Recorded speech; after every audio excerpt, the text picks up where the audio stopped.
Laís Cavassini, psicóloga, doutora em Psicologia Escolar e do Desenvolvimento Humano e cofundadora e idealizadora do Instituto Vitaleri de Prevenção e Pós-Venção do Suicídio. E estou aqui hoje para falar sobre saúde mental na infância e na adolescência. Vocês sabiam que, ao contrário do que a maioria de nós costuma pensar, saúde mental não significa apenas a ausência de doença mental? Ela é muito mais que isso, pois tem a ver com a nossa relação com a gente mesmo. Como nos sentimos por sermos quem somos?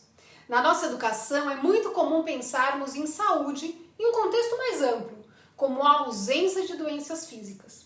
Mas a Organização Mundial da Saúde, em 1948, descreveu o conceito de saúde como sendo um estado de bem-estar físico, mental e social. Não vamos aqui nos atentar em falar sobre saúde física e nem social, pois nosso objetivo é discutir de maneira mais aprofundada como é que o conceito de saúde mental e bem-estar pode estar associado à infância e adolescência. Mais especificamente, vamos pensar sobre como nossas experiências na internet também têm muita relação com o nosso bem-estar e nossa saúde mental. Considerando que você tem algum engajamento em ações de educação e poderá trabalhar essas questões em sala de aula ou em projetos com crianças e adolescentes, vamos pensar um pouco sobre como podemos ser agentes de promoção de saúde mental, apoiando a conexão desse tema com o mundo digital. A promoção de saúde mental é uma estratégia que vem antes mesmo dos programas de prevenção. Ela está associada ao desenvolvimento de hábitos saudáveis que favoreçam o desenvolvimento da autonomia e do autocuidado. Habilidades fundamentais também para um uso mais positivo e saudável da internet em todas as idades. Dentro da escola, nós vamos poder ter algumas conversas e até programas específicos para o que chamamos de habilidades socioemocionais, que são as ferramentas necessárias para podermos nos relacionar, tanto com a gente mesmo como com os outros. Os professores e educadores são peças fundamentais no desenvolvimento dessas habilidades, visto que podem ajudar os alunos a identificarem e nomearem o que sentem, acolher essas emoções e fornecer suporte e acolhimento para que enfrentem situações difíceis também na internet e desenvolvam resiliência. Por falar em resiliência, esse termo que é hoje tão falado, vou contar um pouco para vocês o que ele significa e como a gente pode ajudar as crianças e adolescentes a se tornarem indivíduos mais fortalecidos e resilientes. Resiliência é a capacidade de superar desafios da vida. É um termo que vem da física e da engenharia e se refere à capacidade de resistência dos materiais à variação de temperatura, pressão, movimento e por aí vai. Na psicologia, ele é um conceito valioso, pois ajuda na compreensão e no enfrentamento de situações adversas, que envolvem estresse e sofrimento emocional.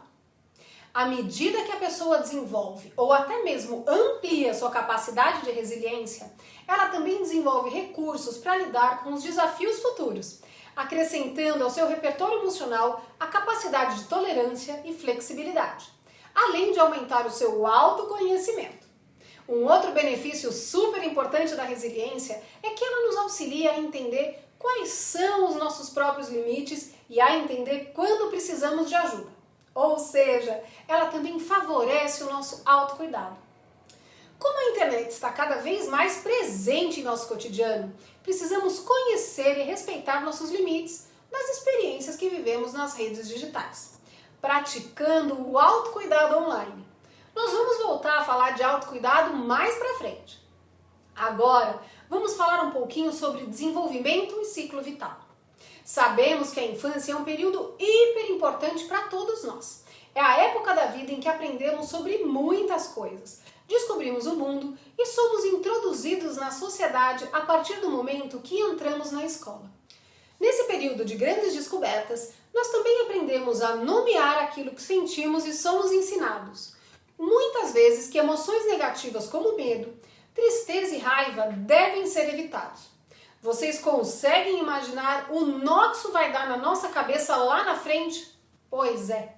Na verdade, o que nós deveríamos ensinar para as crianças é que todas as emoções são válidas e importantes. Ao ensinarmos as crianças que elas devem engolir o choro, ou que suas manifestações de medo e raiva não passam de pitis ou mimimi, estamos ensinando que elas devem calar emoções intensas e até se envergonhar delas. Nosso papel, seja como adultos ou educadores, é ajudá-las a enfrentar essas emoções difíceis para que possam aprender a lidar com elas e com as situações que as desencadeiam. É dessa forma que as ajudamos a se sentirem mais seguras e também a serem resilientes. Quando chegamos na adolescência, se não aprendemos a lidar com todas essas emoções, sentimentos e suas manifestações, certamente teremos problemas e dificuldades, já que não vamos nem conseguir entender o que está acontecendo com a gente e também nem sabemos como lidar com tudo aquilo.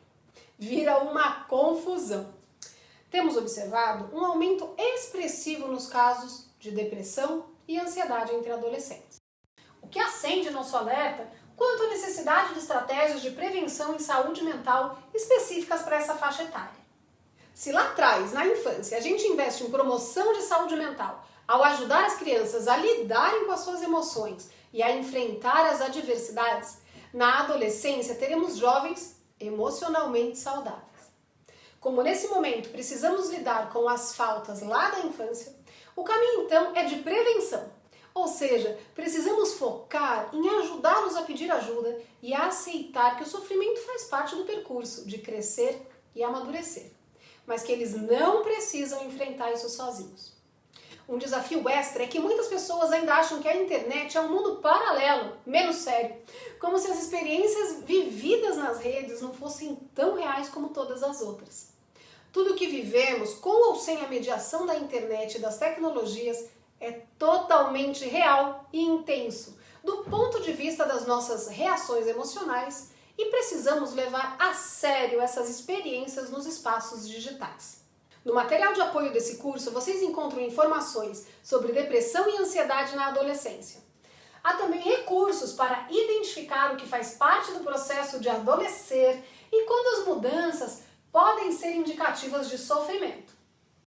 No período da pandemia Covid-19, a conexão com a internet para as atividades mais variadas do dia a dia ficou ainda mais intensa na vida de todos nós, inclusive na de crianças e adolescentes. A comunicação digital já faz parte do nosso universo há alguns anos, mas cada vez mais as crianças e adolescentes utilizam a internet como um local de estudos, de lazer, de busca de informação, de participação em grupos e de exploração das suas identidades. Por conta disso, é importante também que estejamos atentos às questões de saúde mental na rede, já que muitas vezes é ali que adolescentes vivenciam situações de conflito e também expressam que estão passando por momentos difíceis e sofrendo muito. Precisamos então falar sobre prevenção em saúde mental na internet e também de prevenção ao suicídio. Mais para frente vocês terão uma aula específica de prevenção do suicídio na internet. Então, vamos destacar aqui a promoção de saúde mental no contexto digital. A internet é um lugar muito bacana, onde existem diversas maneiras de nos conectarmos e dialogarmos com as pessoas. Mas não podemos ignorar que os comportamentos que adotamos no uso das redes digitais produzem reações emocionais em nós e nos outros. Seja na interação com conteúdos ou com outras pessoas, o uso da internet produz reações que influenciam diretamente nossa saúde mental, tanto de maneira positiva, quanto pode gerar sofrimento e intensificar transtornos já existentes. No universo digital, podemos ter acesso a uma infinidade de coisas, inclusive suporte e ajuda. Para entender como os adolescentes usam essas ferramentas, abusem do diálogo e aprendam com eles. Nesses diálogos, tentem conversar sobre como encaram as próprias reações emocionais enquanto usam as redes e também os jogos. Estimule discussões para que eles possam desenvolver consciência sobre o tipo de conteúdo e pessoas que mais acompanham, o tipo de jogos que gostam e que tipo de relação estabelecem com os amigos online. Será que o estado emocional deles influencia a experiência online? Que tipo de conteúdos os deixam mais inspirados e animados? E quais geram mais desconforto e deixam mais para baixo? Promover saúde mental diante do universo digital também está ligado a limites. Isso quer dizer que podemos ajudar os adolescentes a desenvolver mais resiliência e cuidar do seu bem-estar em rotinas digitais mais saudáveis.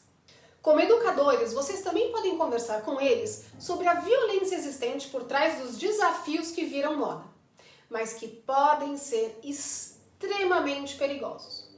Junto com isso, podemos falar daqueles conteúdos que geram desconforto e podem trazer sofrimento, os chamados gatilhos emocionais, e a importância de respeitar os próprios limites nesse sentido.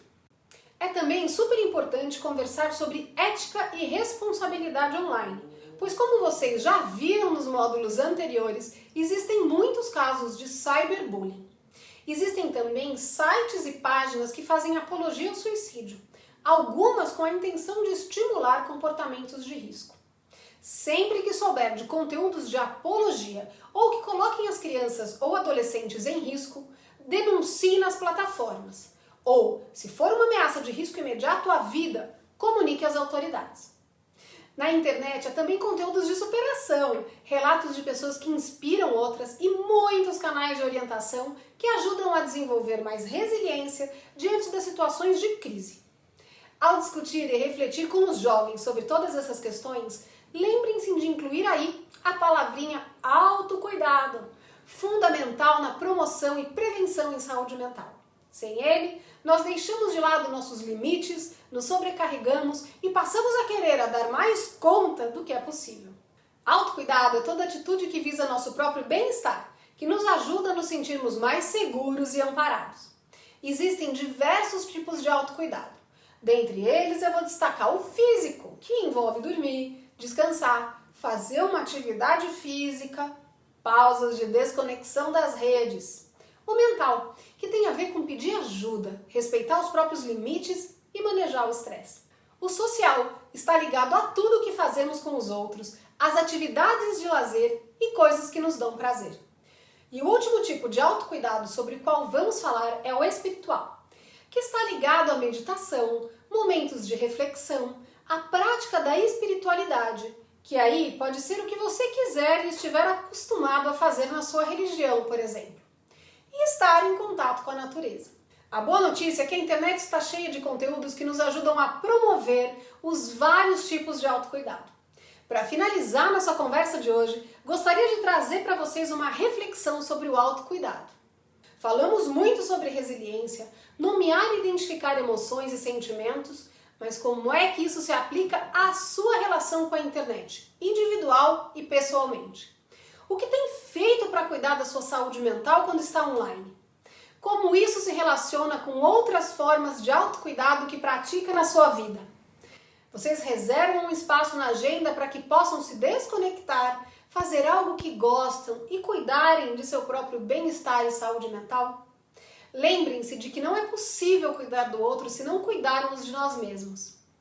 Até a próxima unidade!